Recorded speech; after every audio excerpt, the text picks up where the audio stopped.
Gone. Should, okay, I just had not thought. That should that. I think I still have to press.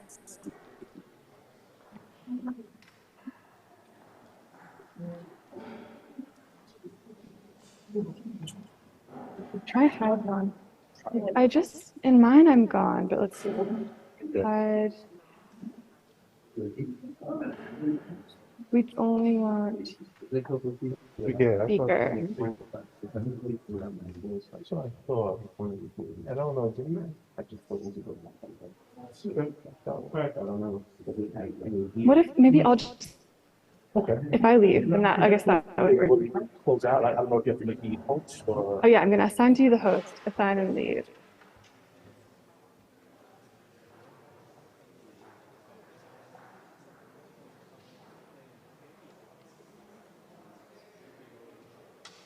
Recording in progress.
So good evening, Dear Thầy, dear noble community, thank you for your presence for this evening. We are the monastics from Blue Cliff Monastery in Pine Bush, New York. We are invited to be here tonight with you all in order to celebrate the new edition of one of Thay's famous books, Lotus in a Sea of Fire. And in order to begin this evening activity, Sister Nội Nghiêm, Sister Inner Strength, and I myself here to support her, Sister Empathy, we would like to welcome you and to invite you with some meditation songs. This is a practice that we usually do at the beginning of each Dharma talk or each formal sharing. So if you have the songs that we already pass it out while we practice walking meditation, you can take it out and share with your friends next to you. Thank you.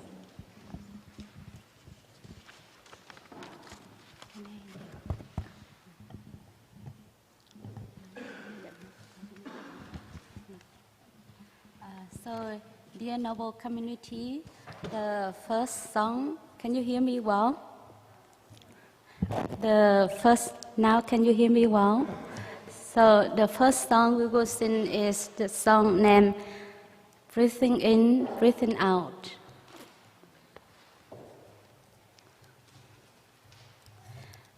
Breathing in, breathing out. Breathing in, breathing out. I am blooming as a flower. I am fresh as the dew. I am solid as a mountain. I am firm as the earth. I am free. Breathing in, breathing out. Breathing in, breathing out. I am water reflecting what is real, what is true. And I feel there is space deep inside of me. I am free, I am free, I am free. One more time. Breathing in, breathing out. Breathing in, breathing out. I am blooming as a flower. I am fresh as the dew. I am solid as a mountain. I am firm as the earth. I am free. Breathing in, breathing out. Breathing in, breathing out. I am water reflecting what is real, what is true. And I feel there is space deep inside of me. I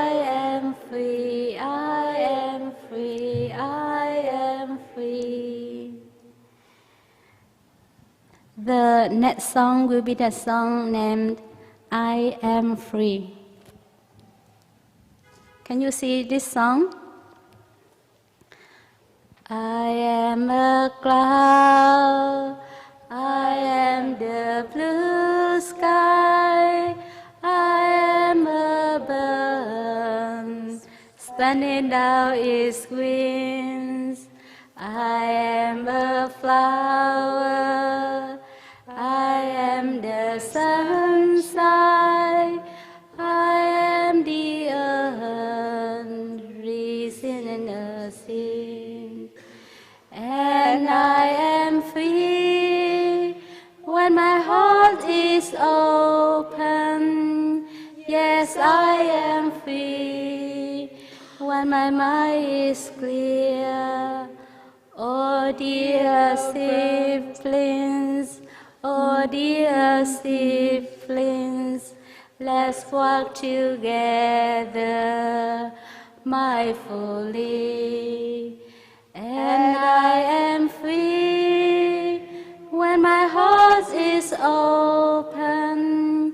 Yes, I am free when my mind is clear. Oh dear siblings, oh dear siblings, let's walk together joyfully.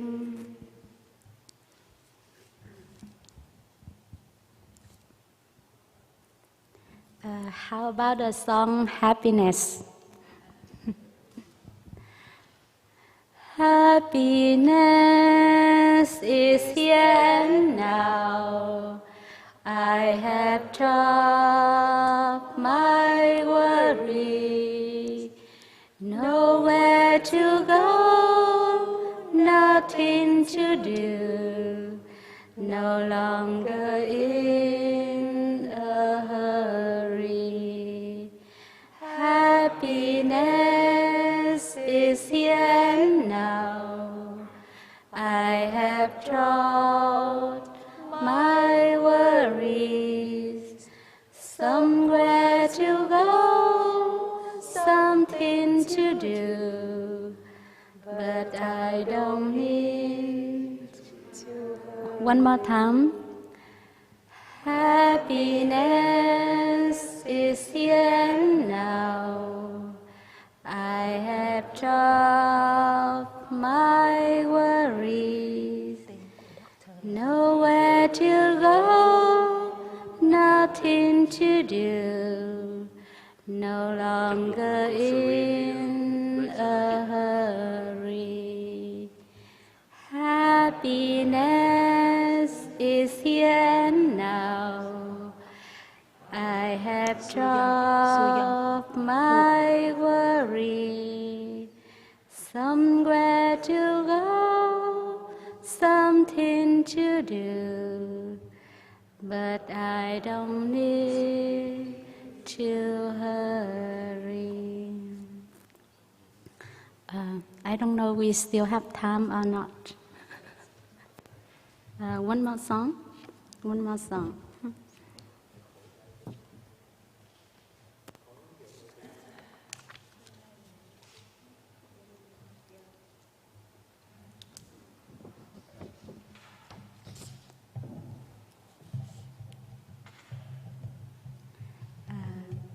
How about the song, Here is the Pure Land?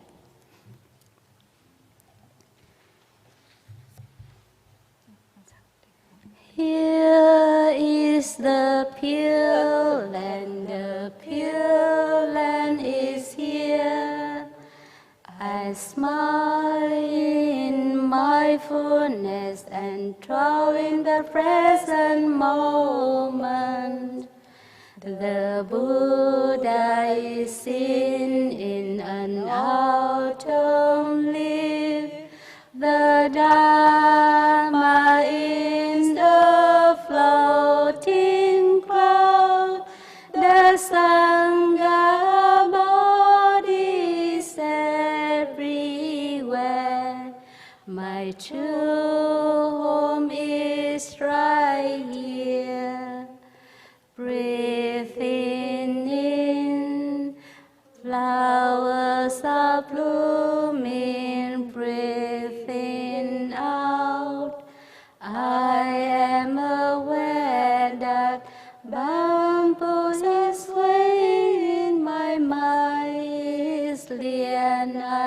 joy every moment. Enough singing? Flowers for all of us. Now I would like Dr. Su Young Park to have some introduction of this special event in this evening. Thank you.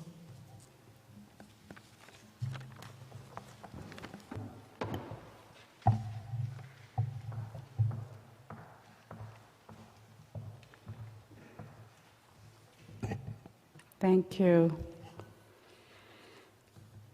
And good evening. I welcome you to Union Theological Seminary. My name is Suyan Pak. I am the Vice President of Academic Affairs and Dean here at Union. I bring warm greetings from President Serene Jones, who is unable to be here with us this evening. She is very disappointed to not be here to welcome you in person. We at Union are delighted that we're hosting this event with our partners, the Parallax Press, the Cliff Monastery, and the Thich Nhat Hanh Foundation to celebrate the new edition of Thich Nhat Hanh's monumental book, Vietnam, Lotus in a Sea of Fire. Allow me to share a brief history of our Buddhist program here at Union and our connection to the Venerable Thich Nhat Hanh. Thai earned the Joint Master of Arts in Religion from Union and Columbia University in 1963. He is also the recipient, 2017, of the Union Medal, which is Union's highest award, honoring individuals whose lives reflect the mission of the seminary in the world. In that same year, 2017, we have enrolled our first cohort of Buddhism and Interreligious Engagement, BIE program. By studying Buddhism within the interreligious engagement field at Union, students are invited to enter into some of the most exciting and challenging conversations of our time. They explore questions like, how do we understand social justice through a dharmic lens? How do we engage one another's faiths and traditions without causing harm? How do we orient spirituality in a time of climate crisis? How does one respond skillfully to a world in need of deep healing and transformation? At Union, BIE students are able to discern these questions and countless others together with a cohort of Buddhist students while engaging diverse student perspectives across faith traditions and worldviews. As of this year, 21 students have graduated with a BIE concentration, and currently it is the largest single group of MDiv students at Union. They form 21% of the Union student body, and their presence has shifted how we teach and how we learn. They challenged our long-held assumptions about community and formation. They accompany and have been accompanied by practitioners of different contemplative traditions, finding deep alignment as well as difference. Together, we learn what it means to practice interreligious engagement and social justice.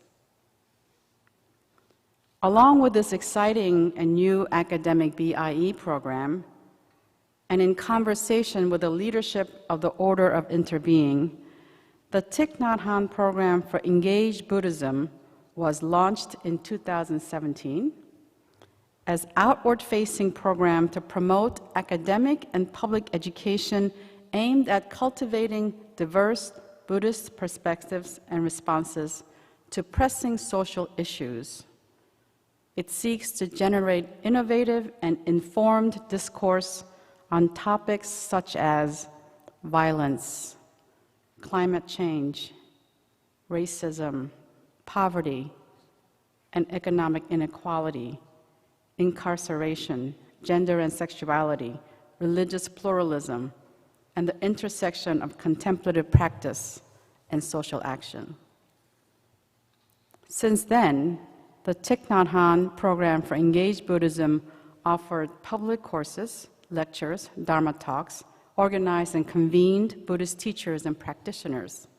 For example, in February of 2018, the program organized a large meeting of Buddhist activists, which gave birth to the Buddhist Action Coalition. In October of 2018, the program hosted the first national meeting of Black Buddhist teachers in the US. The program also established ongoing relationship with Blue Cliff Monastery, whose monastics have offered multiple days of mindfulness to the Union community.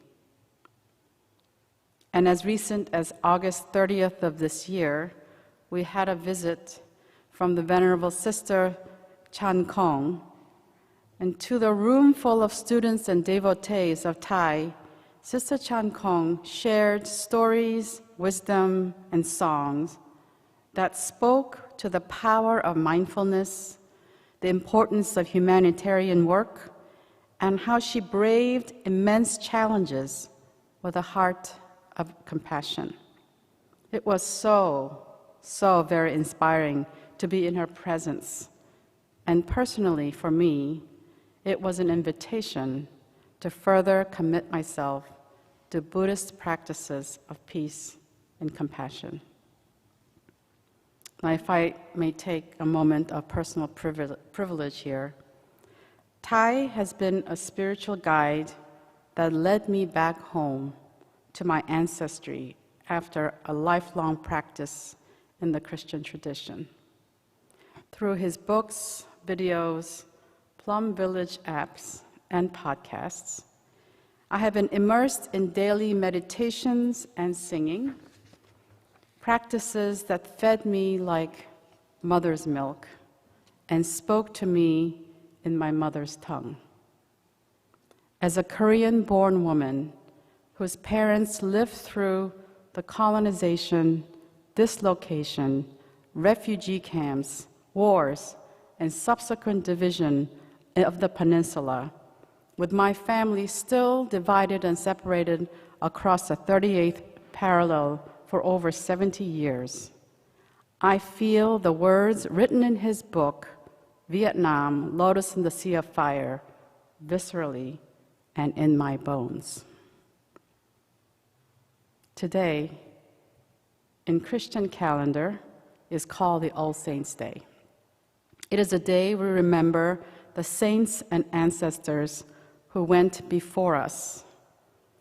And according to Celtic spirituality, it is also a thin place, or thin time, a special place and time when the veil between this world and the other world, the veil between the world of the living and the world of the dead, becomes permeable. We reach out through the veil and ask our ancestors to visit us, connect with us, to be reintegrated in our lives as we commemorate them. And this event, on this day, commemorating Thai, by reading and meditating on his words, is a living continuation of Thai and his work embodied in each and every one of us and in this collective body. So welcome to this evening.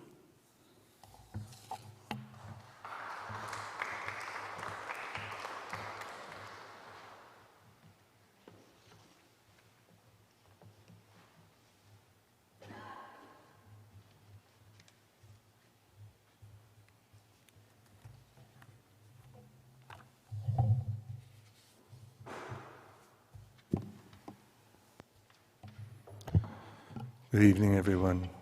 Thank you, Dean Pak.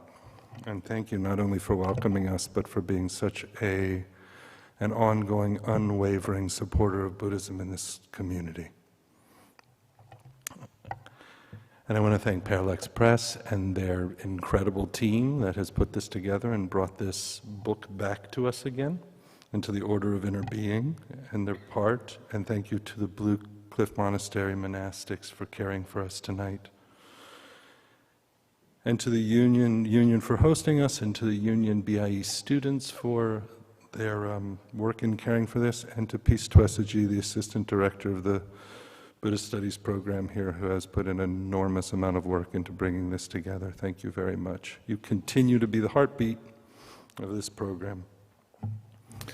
So I am Kristen Gregory Snyder. I'm the Senior Director of Buddhist Studies here, and I want to talk a little bit about this book in this time, because a question might be, why are we reading a book on Vietnam and this many years later?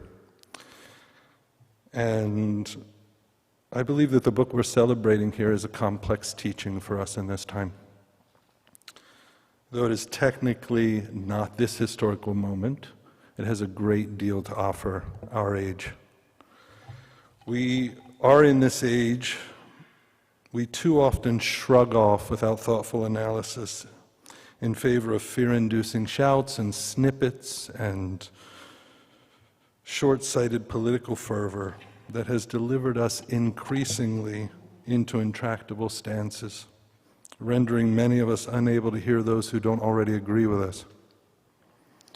While there may be no literal civil war in our nation, the mind of such a war is to be found in many, many places. In the original foreword to this book, the Trappist monk Thomas Merton laments, one of the great tragedies of our time is that in our desperate incapacity to cope with the complexities of our world, we oversimplify every issue and reduce it to a neat ideological formula. Sadly, this tragedy has not seemed to have lessened.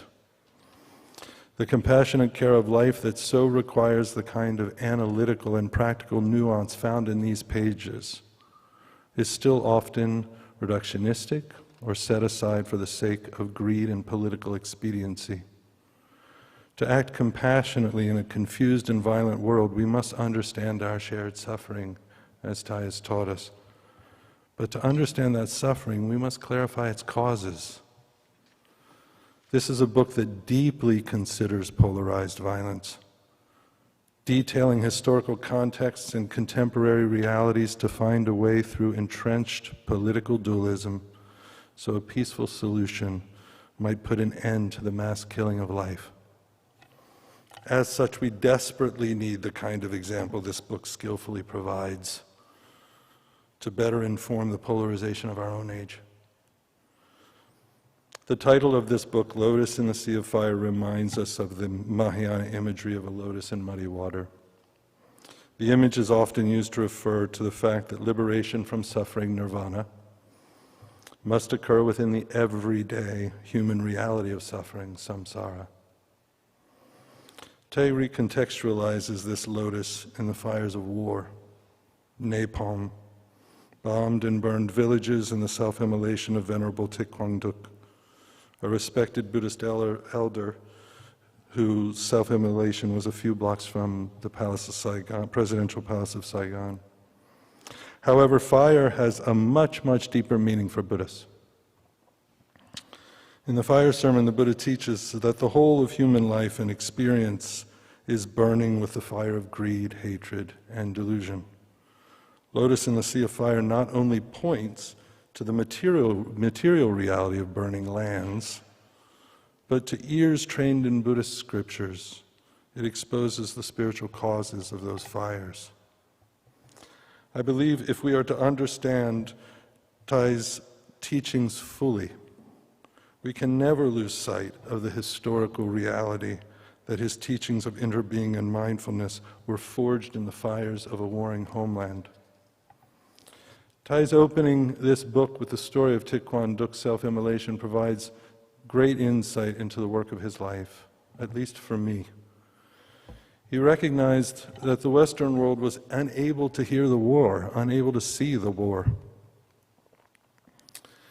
If you remember the conversation on the airplane where he muses over this, it took something as egregious as a man burning for us to wake up in this country. Maybe it was Thai's time traveling between Vietnam and the United States in the early 60s that made it clear to him that if we are to stop war, we need to cultivate bodies that can see, hear, and feel harm and violence in our world. Since the war, Thai's work has been to teach us how to hear with the whole of our bodies and our being, to touch the world deeply so that human lives are loved and valued over warfare. Thai's life centered a great concern for this depth of feeling and response. If human bodies were not themselves peaceful, if they were not receptive, if they could not see, hear, and feel the suffering of the world, then peace would never be possible. We would simply continue our lives of privileged aloofness and dulled senses. Thai instead asked us to enjoy our breath deeply in every moment, feeling our entire bodies. When asked by one of his students how to respond to the ecological crisis, many of you know this, he replied, "What we most need to do is to hear within us the sound of the earth crying." There wasn't a list of things to do. He advocated calming and sensitizing our bodies so that we became peace and felt the suffering of all beings. He insisted that we have to walk in a way that we only print peace and serenity on the earth.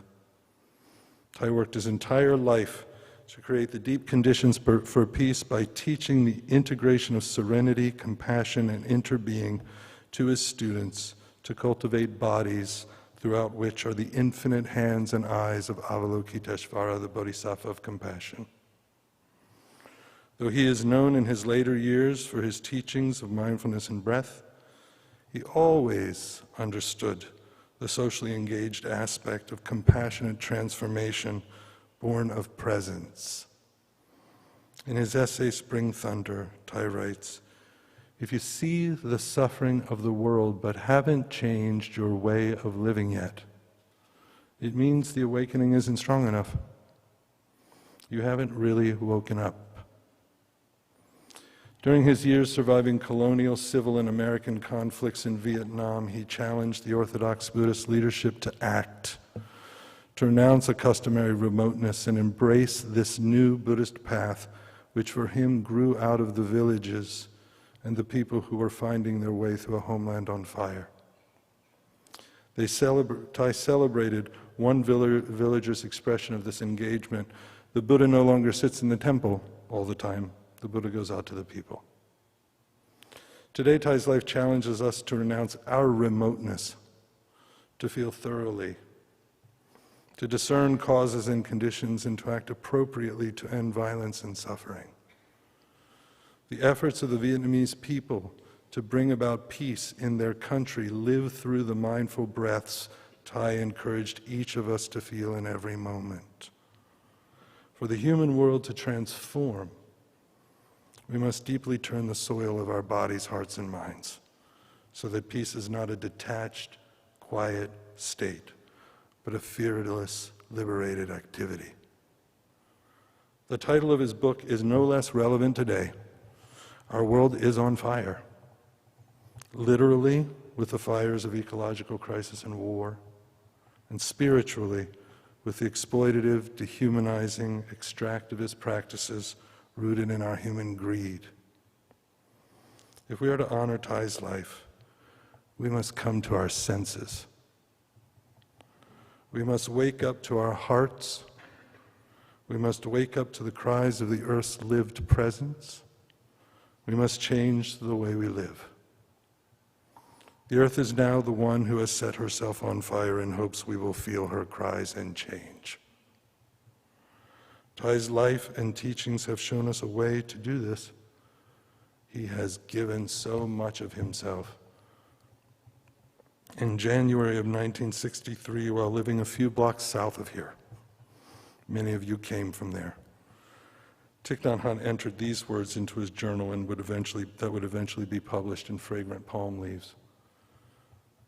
Life waits patiently for true heroes. It is dangerous when those aspiring to be heroes cannot wait until they find themselves. When aspiring heroes have not found themselves, they are tempted to borrow the world's weapons, money, fame, and power, to fight their battles. These weapons cannot protect the inner life of the hero. To cope with fears and insecurities, the premature hero has to stay busy all the time. The destructive capacity of non-stop busyness rivals nuclear weapons and is as addictive as opium. We know this. It empties the life of the spirit. False heroes find it easier to make war than deal with the emptiness of their own souls.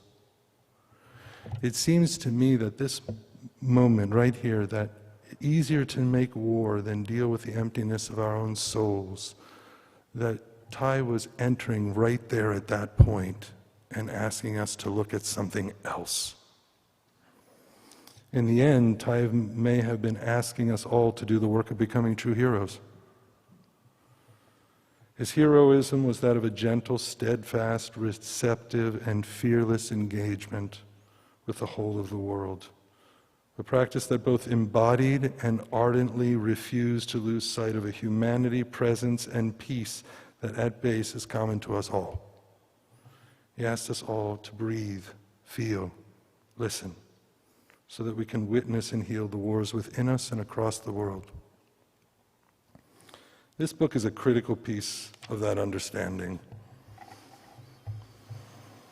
It shows us his heart and what forged it so deeply so that it could be turned to the world in such a magnanimous and magnificent way. I am grateful for all the work that has been done to bring this book back into our consciousness.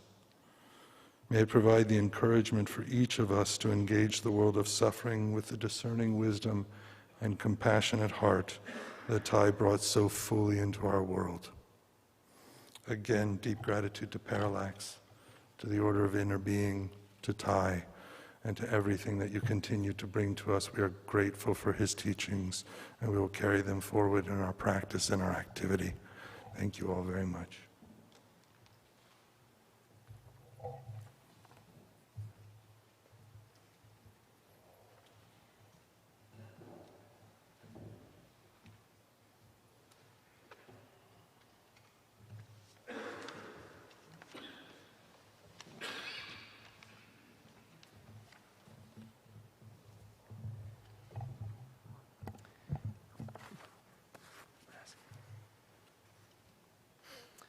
Hello, everyone. It's wonderful to see you all, and thank you so much to the Union team and Kosin and Dean Pak and the Blue Cliff Monastics for being here as well. So I'm Jacob. I'm an editor at Parallax Press. This is the book that we just brought out this year. And this is Matt, another editor at Parallax. And we're just going to read a selection from the book to you all.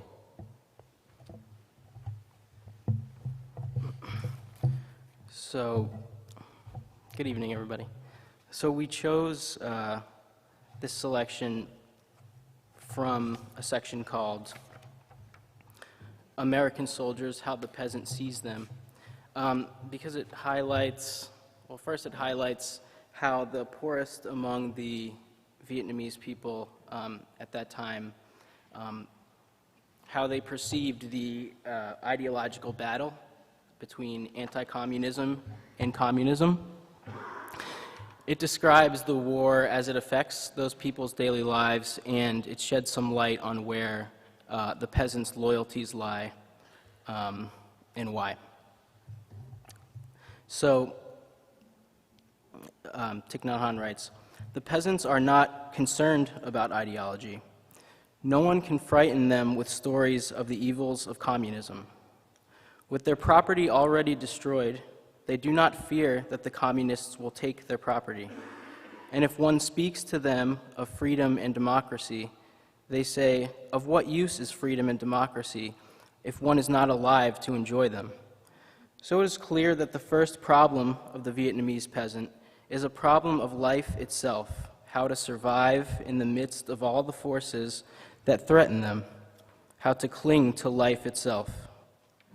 Americans see war through the eyes of newspaper correspondents, in terms of guerrilla soldiers and their own boys fighting bravely against desperate foes. Vietnamese see the war somewhat differently. They see it as I saw it in a small village, oxen drawing a simple peasant cart along the road. In the cart was a young Vietnamese woman holding her month-old baby in her arms and with her mother beside her. The cart was piled high with their possessions, and out of the sky there descended a helicopter, its blades rattling and its motor roaring. The oxen were frightened and ran away, throwing the women and their possessions all over the road. If it had been a motion picture scene, it might have seemed funny, but to them it did not.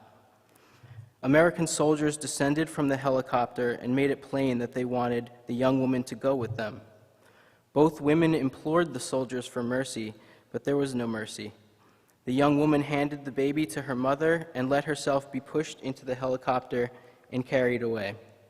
This is the face of war as the Vietnamese villager sees it and as all the simple victims of war have seen it.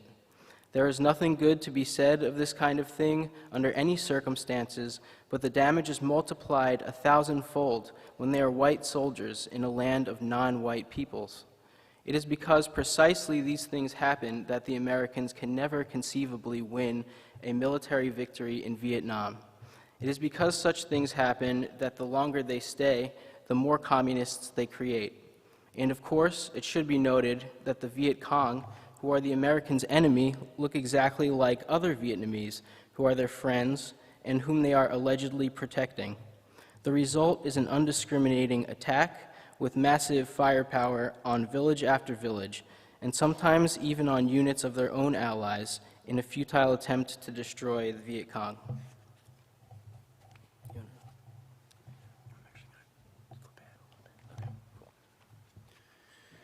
Thank you, Matt. Yeah, and I wanted to read from a later section called What Can Be Done. It's a short section, I think. I'm not entirely sure when Thai would have written this. I mean, he may have written it in 1965 or 1966, but as many people know, he was outlawed in 1966, and he wasn't able to return to Vietnam for almost 40 years. So this is the passage. But how to stop the war? In Vietnam today, no one has the legal right to speak for peace. Indeed, those who do speak for peace put their lives in jeopardy. Speaking of these things, according to the Saigon government, is either communism or neutralism. And according to Saigon, neutralism is practically the same as communism. Anyone who speaks for peace is in danger of suppression, exile, or imprisonment. And even the former chief of state, Phan Quoc Su, when he speaks of peace, may not use the Vietnamese words Hoa Bin, whose meaning is unmistakable, but must use the words Tan Bin, which is a more equivocal expression. If the Vietnamese people were free to express their will at the ending of the war, then the war itself, along with the presence of American troops, would lose its raison d'etre. Officially, the Americans are there at the invitation of the Vietnamese to save them from communism. If the Vietnamese people were free to say what they really want, this official reason would be exposed as a falsity that it is in the eyes of all the world. That is why the American and the South Vietnamese governments both try constantly to silence the voices of those who speak out for an end to the massacre and for means of achieving peace. I'll read one more paragraph, because I think it also speaks to Thai's long tradition of publishing. The publishing house that he references here, La Boy, he founded in Vietnam. Early in 1965, La Boy Publishing House published a book of my poems entitled, "Let Us Raise Our Hands to Pray for the Appearance of the White Dove." The poems were greeted warmly by the people, and in less than a week, 4,000 copies were sold. They spoke of hatred of the war and of the desire to bring it to an end. But the book was not so popular with the official warring bodies. The Saigon government ordered it seized, fortunately after it had been sold out. Radio Peking, Radio Hanoi, and the Voice of the National Liberation Front denounced it. The Saigon government said that the author was obviously a communist. The other side declared, his soul and body have obviously been entirely bought by the Pentagon and the White House. However, the anti-war voice faithfully reflects the feelings of the peasants of Vietnam, and only a course of action that is consistent with their feelings provides any hope for getting out of the quicksand of this war. I think we'll end there, and again, thank you so much, and I think we'll turn it over to the Blue Cliff Monastics now.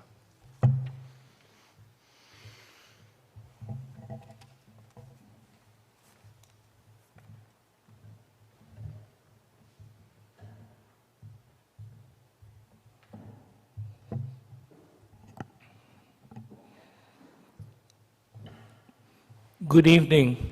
Can you hear me well? Okay, good. My name is Brother Dharma Emptiness. In Vietnamese, is Brother Pháp Không.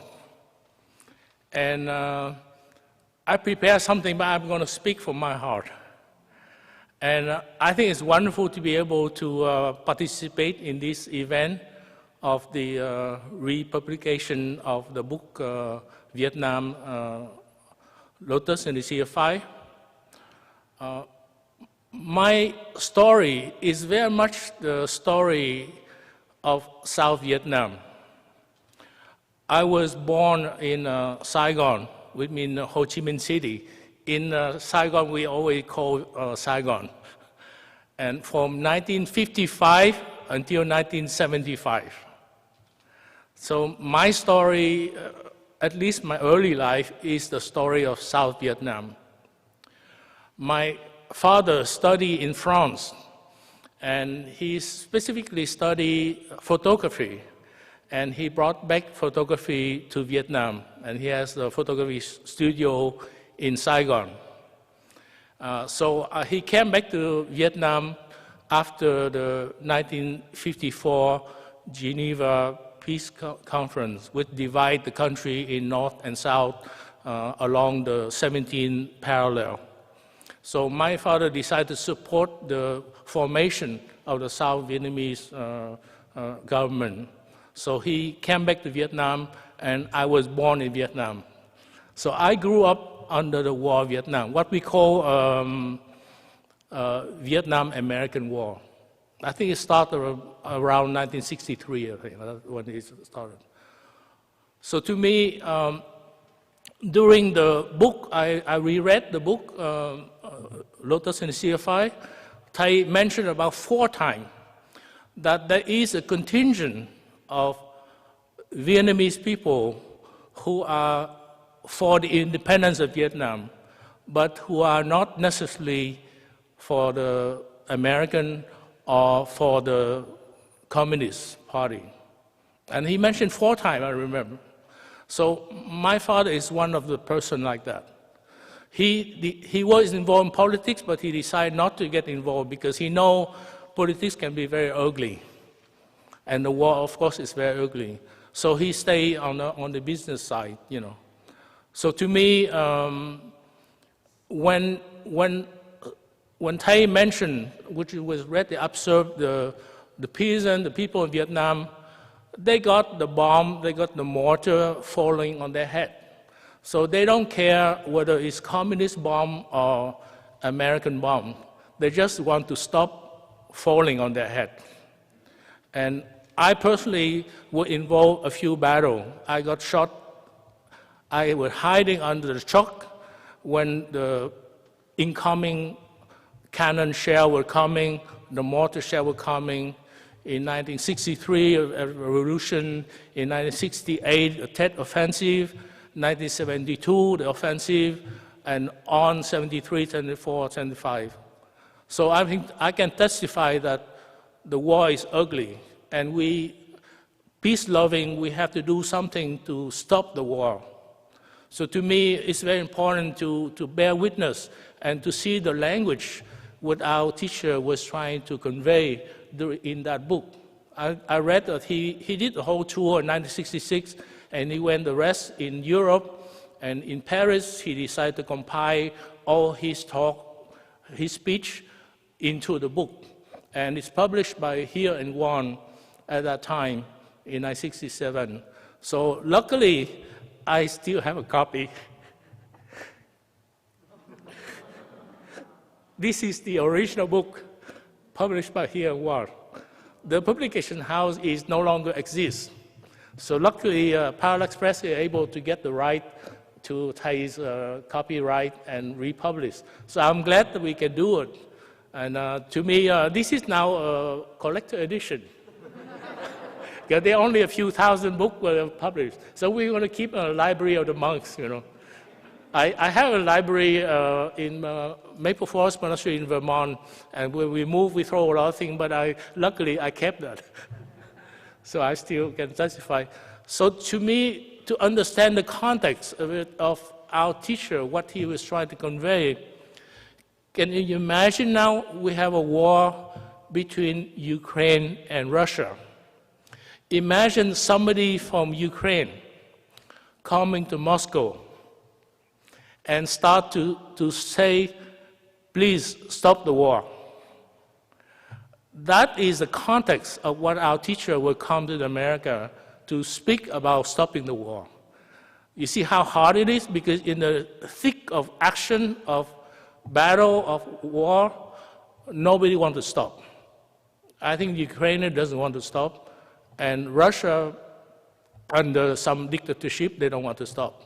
I'm sure the people in Russia, some of them want to stop, but they don't have a voice. Just like in South Vietnam, a lot of people don't have a voice. We try to speak, but nobody listens. And we don't have a speaker to help. And that's why our teacher was coming to U.S. to speak for the people of Vietnam, to create a third delegation at the Paris Agreement when they negotiated. But luckily, unluckily, he was not able to have a voice. The final peace agreement was signed between Le Duc Tho and Henry Kissinger, which is American and the North Vietnamese. The item is very complex in the sense that very few people fully understand the intricacy of the Vietnamese conflict. To give an example, I have a cousin. She's with the National Liberation Front. She's married to a 5-star general in the National Liberation Front. At that time, he was 3-star. After the war, he would promote to 5-star. And the South Vietnamese government were trying to arrest him and his wife. And so they come to my father, they ask to hide them. So my father, who is not involved in anything, he said, well, you are a relative, so I'm going to hide you because I don't want you to be arrested and imprisoned. So it's very complex in the sense it's almost every family in Vietnam, we have somebody on one side or the other. The former vice president of South Vietnam, Trần Văn Hương, who was with President Nguyễn Văn Thiệu, the last one, he was a close friend of my father. He was a teacher, and he was a Mandarin. So he has some respectability, and that's why he brings a certain stability to the South Vietnamese government. But of course, the power was held by Nguyễn Văn Thiệu and Nguyen Cao Kỳ at that time. So to me, and Trần Văn Hương also has a son in the North Vietnamese army and a son in the South Vietnamese army. That's how complex it is. So that way, in the book, I say that as long as the American come and the Vietnamese see a white folks, they say that you are invading our country. So the only thing to resolve is for the American to withdraw and stop bombing. And that's what eventually happened after the 1972 Paris Agreement, what we call the Vietnamization process of the war, when the Americans withdraw and let the South Vietnamese government. And then I think it didn't supply enough weapons, and so slowly the North Vietnamese army invade the whole country of South Vietnam.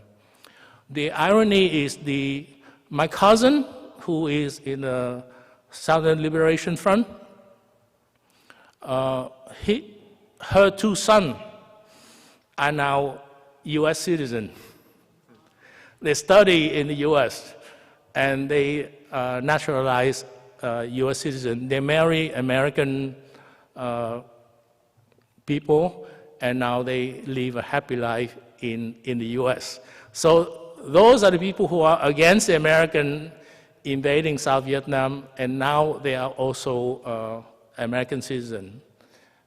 So to me, the complex of the intricacy of the Vietnam War is very difficult. Like, how do you distinguish a communist from a non-communist among Vietnamese? And sometimes we are neutral too. We don't want to take side. We just want to stop the war. So to me, the context is, like now, if somebody come to Moscow and say, well, let's stop the war, it's very hard for people to listen. And this is what our teacher was trying to convey during this book. Yeah. So thank you very much for your listening. Thank you. Sister Flower want to share a little bit too. Yeah, so thank you.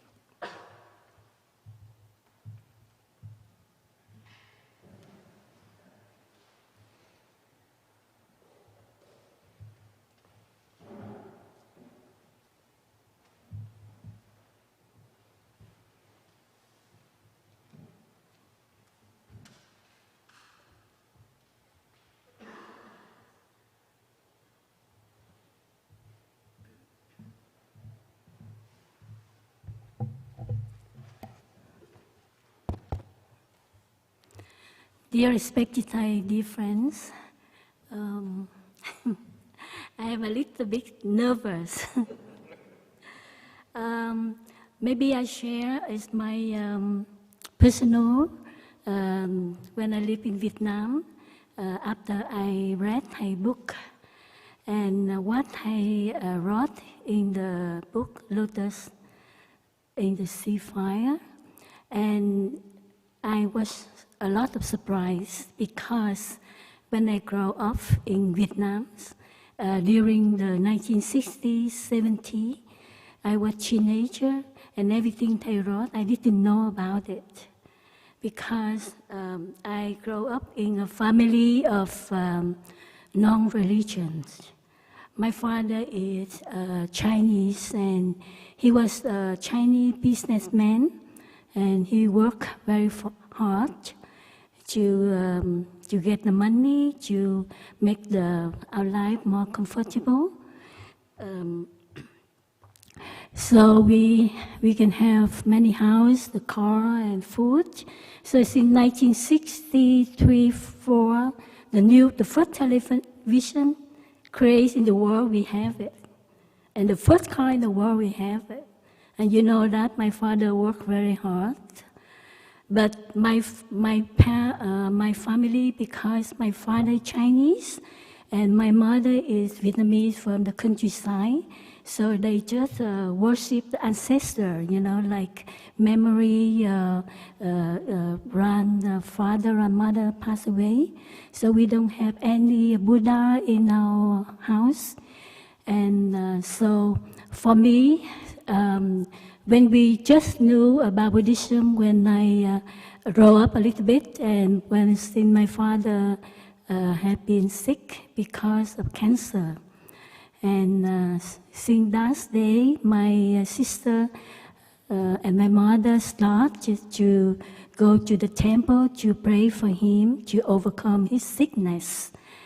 And so I knew in my mind that Buddha, like God, is the create, have a power, and can give you a life or not, and blessing the people. So in my mind, Buddhism like a religion, like any other religions. And during that time, we didn't know about the war. Even though I, like Brother Phop Thong, we live in center of Saigon. And since I grew up, I remember I just went to school, and sometimes I went to the movie with my elder sister and watch the love story, and very tough. Sometimes we watch on the television the news about the war. So since that, we know that the war is happening in Vietnam. and we can see many people die. And my mother said that we need to pray for the people who pass away. But then what we pray for our father doesn't work, you know. I remember my sister, when I was about 10 years old or 12, he wrote the mantra of the sutra, Suram Gama Sutra, Kinh Lăng Nghiêm. Suram Gama Sutra is the mantra of every temple in Vietnam. They chant in the early morning, and they memory very well. And this mantra very powerful. And my sister wrote sentences of mantra and asked each of us to memorize, to chant it, to pray for my father, to overcome his sickness. And we did very hard. I remember I have three youngest brother and sister, and we all remember 20 sentences. And so 4 of us had to chant for her, for my elder sister every night before we went to sleep. But, you know, finally, later on, my father passed away. And so since my father passed away, I thought in my mind that, oh, I don't believe it. This mantra, it doesn't work. So why we had to believe in Buddha?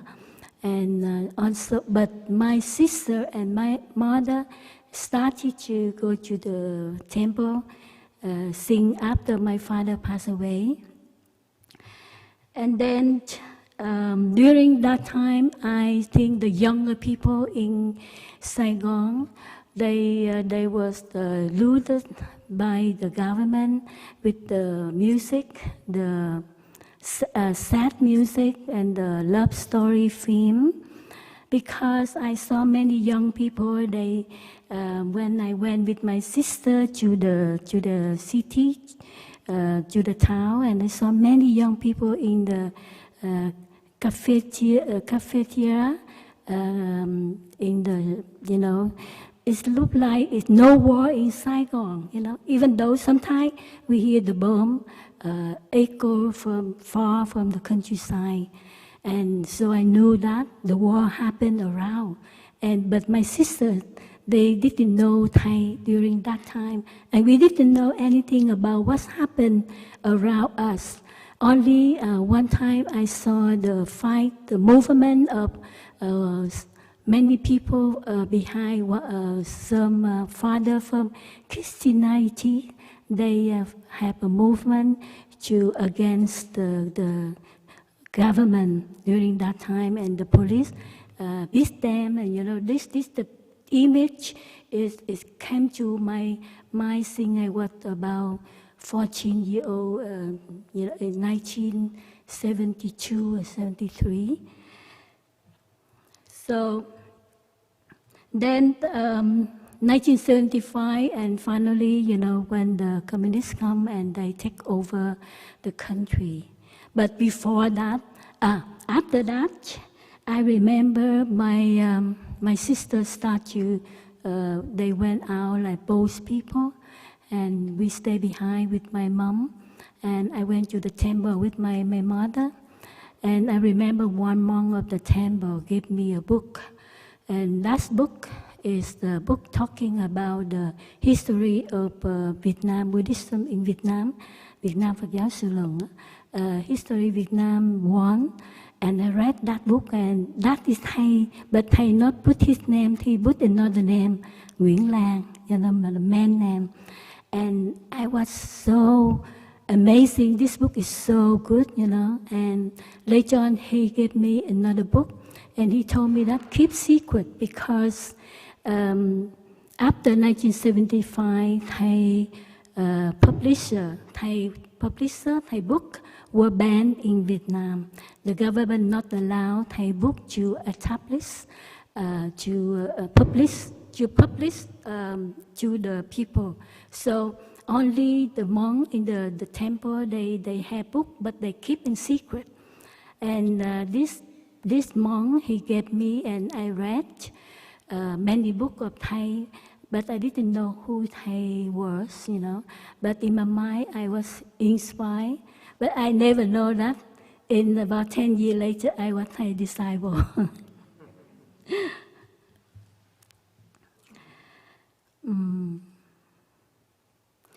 So when I came to abroad, and I met Thai in London, in Birmingham, and so I started to attend Thai retreats in Birmingham, and seeing that I understood the Buddhism more, and my Buddhism is open, and I can see that Buddha is not God. Buddha like a human being, a person who found the suffering and who found the end, how to end up the suffering. And this gave me the new idea about the Buddhist, about the Buddhism. And what Thai teaching, you know, I felt is very amazing. So when I read Thai Lotus in the Sea Fire, in my mind I have deep admire and respect of Thai, and I can't believe that I can have the research about the history of Vietnam, on the religion, on the political, on the group, with communist and anti-communism, on the many religions in Vietnam, and what happened, every detail. And I really like a historian, a very special historian in Vietnam. So that's why I can write this book.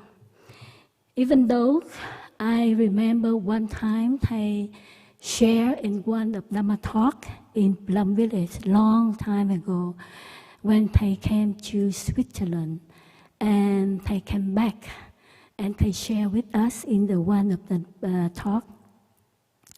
They said that because in Switzerland, that is conference about peace or something, and one of the journalists from Switzerland asked me, "Are you the one who wrote this book, The Lotus in the Sea Fire?"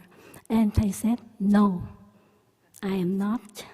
So, and you know, when I sat there and listened to Thai, I also surprised because Thai is the one who wrote this book and his name in there. But why he answered with the journalist in Switzerland? And so I wait for Thai and continue his talk. And I said, "Yes, I am not. No, I am not the one who wrote this book. But that is Thich Nhat Hanh of 40 years ago. Now is Thich Nhat Hanh. Now it's different." You understood what? Yeah? So I said, "Oh, understand." Because this is the way I talk about the non-self, the impermanent. And I didn't say that. I just say no, but it's not mean Thai is not the one who wrote this book, you know. So for me, the Lotus in the Sea Fire, it talk about the political in Vietnam, about the form of the war and the religion in Vietnam. Why the war in Vietnam? Why are the religions formed in Vietnam, like Christianity formed in Vietnam? So this is also the first time I knew about this. If I didn't read the book, because I'm one lazy about reading book and special history, I didn't like it much. But because Sister Brother Fokhong said, "You have to go to Union seminary tonight," I said, "Really? I have to go?" So I said, "No, I don't want to go. I am lazy." But he said, "No, you have to go because you elder sister, I have to go." Then I had to read the book. And you know, my younger sister said, "This book is very hard to swallow." You know why? Because it's very, very political and very dry. But the more I read the book, I can see that. But you know, when I read the first part of the book, it's very good. I like to know about the story of the king in Vietnam, like Trân Thái Tông. You know, is the history from the first part, and then it's naturally, I don't know why, I continue to read, and I can see that, oh, it's really good book. It's very good, and it's very good for your knowledge, you know, if you want to research about the history, you should, in Vietnam, you should read this book. And so when I read this book, I understood why the missionaries in Vietnam, when the first missionary of the Catholic, they have the wrong perception about Buddhism. And, you know, with the perspective of the modern people, I understood why, because I think they lack of scientific and technical means to study all the religion. But now if we want to research any other religion, you just go to internet and Google and everything will go up there. So we need to thank, you know, we need to thank our, we need to, I write here, we need to appreciate the senior scholar who researched the source of many religions and countries, like our teacher, one of the one who make the research. So if they don't do the research, it's very difficult for us to know what happened in the past, so that we don't need to do it now. So we need to appreciate and we need to pay our respect to all our senior scholars who make the research for us to study. And I feel very gratitude to my teacher and all the scholars in the world about make the research for us to study and for the history of the world. But when we read this book, we will see that the world will run according to the machine of times. You know, religions also need to innovate themselves to suit the peoples in different countries and times. So from this book, we can see that the religion needs to innovate to suit the people in different countries. You know, we say why it's happened, why I did not understand Buddhism. I thought Buddha like God, because the teaching of the old tradition, it gave me the idea, perception about Buddhism. But since I learned from our teacher, I knew that Buddha is not God. You know, so this is the way of the religion need to learn on the religion. And when we read this book, I understood why, the reason why our friend here share about one monk have fired himself, why the Buddhist monk, they fought for Vietnam even though Buddhism is a non-violent belief. If you are non-violent belief, why you have to fight, you know? But we cannot judge and discuss such events in the past. We cannot judge. Why? Because we are not the one inside themselves. We are not the insider. We are not in that situation. We are not live in that environment. We are not live in the year they born, 1960, 50. So we need to understand why. We need to understand why they fight for the peace. because there are a lot of suffering, so they have to do that. So with an open and tolerant view, we can learn a lot from history. And we avoid stepping in the wrong footsteps of our ancestors. So like the war in Vietnam, the war from communist and anti-communist republics and socialists, Vietnam, America, France, America, or China, America, or America, Ukraine. We need to learn from the history, but we didn't learn. We continue to step on the wrong step of our ancestors. So we need to learn the wrong footstep of our ancestors. So, but this evening when I walk meditation with our friends in the New York City, you know, I walk far behind, and in front of me a friend, behind on my right hand side one friend, and behind me one friend. And suddenly I thought myself, I did not walk alone. I walk with friends, with the energy of the Sangha. And then when we pass, and I have gratitude to my teacher. 40 years, 50 years ago, he lived in New York by himself alone, a young monk, 40-year-old.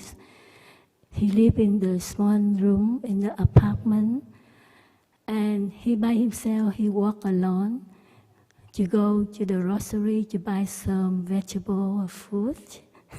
Because when we passed the food, suddenly I thought, oh, in the 40 years ago, Thầy might bought some orange and apple here. And there they can bought from bread, you know, or something. So suddenly I remember Thầy 40 years, 50 years ago, Thầy was here. He walked by himself alone. And now we walk with the community.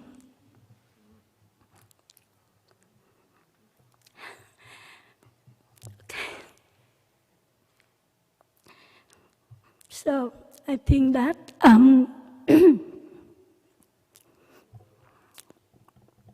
from the war, Thầy give birth a person. From the war in Vietnam, give birth a person like Thầy. And I think the idea just come up to me is during the walking time, and I think Thầy like a lotus in the sea fire.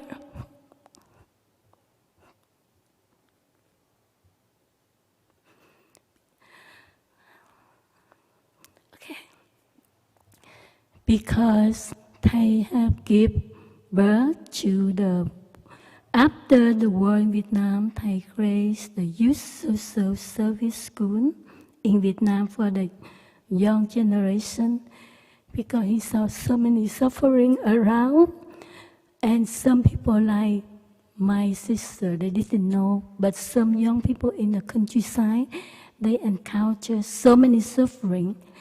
So Thầy said, Thầy is the monk, and he cannot sit in the temple and do the meditation and chanting, while outside is war and people die of suffering.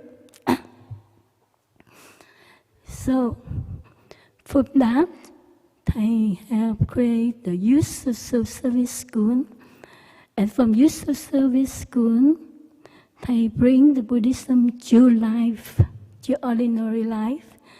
This is called engaged Buddhism.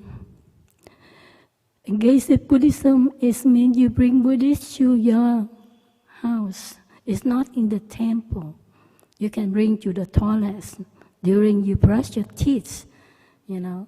And now Thầy bring Buddhists engage Buddhism to apply Buddhism. So we can see that Thầy a lot of compassionate when he said apply Buddhism. Why? Because Thầy said apply Buddhism is not very difficult to understand. When you brush your teeth, you brush in mindfulness. When you eat a mouthful of food, spoon of food, you eat in mindfulness. When you walk in mindfulness. So this is applied Buddhism. From engaged Buddhism is go to applied Buddhism. So from the world, we can see the lotus flower bloom. And the flower bloom, the lotus flower bloom from the practice. From the practice. So for me, the flower, the lotus flower here is on the practice Thầy created, Thầy generated for us, because He's the one, He's the savior who go first and who had to bear all the suffering. From His suffering, He know how to transform the suffering, and He wants to transmit this suffering to us. So when I walk meditation with you, I have a lot of gratitude to our teacher. Thank you very much for sharing. I a little bit emotional.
We weren't quite sure what was next in our conversation, so I think now we're closing for the evening. Did I understand there was going to be singing or no? No, okay. So then I want to thank you all so much for coming and being with us here this evening. And please, books in the back. And thank you so much for coming from Blue Cliff and taking care of us this evening.